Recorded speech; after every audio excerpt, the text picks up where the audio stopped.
comment une femme, Zénobie, peut-elle rêver de conquérir l'Empire romain ou même de faire face à l'Empire romain? Quelle folie l'habitait? Ce n'était pas une folie, parce que les circonstances l'ont beaucoup aidé. À ce moment-là, l'Empire romain était menacé par ce qu'avec dédain il appelait les barbares, c'était ces invasions du nord. Et à un moment donné, l'empereur Claude a pratiquement dépeuplé la Syrie des forces romaines parce qu'il voulait concentrer les forces romaines vers le nord.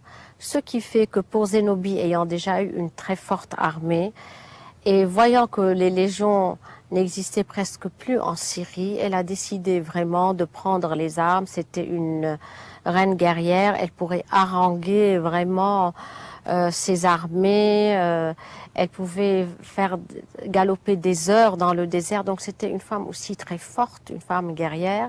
Elle a profité de cette vacance des légions romaines pour conquérir une grande partie de l'Empire.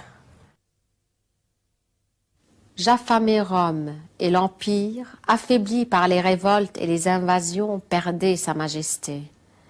Aux artisans des ateliers d'Alexandrie et d'Antioche, je donnai l'ordre d'effacer l'effigie d'Aurélien sur les monnaies et d'y graver la mienne.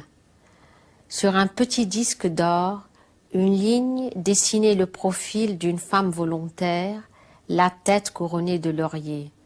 Je fis graver autour Septimia, Zénobia, reine. Zénobie a eu un grand rêve, mais le rêve s'est brisé et à un moment donné, il a fallu se trouver dans une situation de face à face terrible avec Aurélien. Oui, c'était son vainqueur.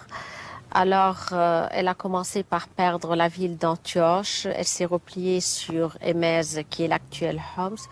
Puis, elle s'est repliée sur Palmyre.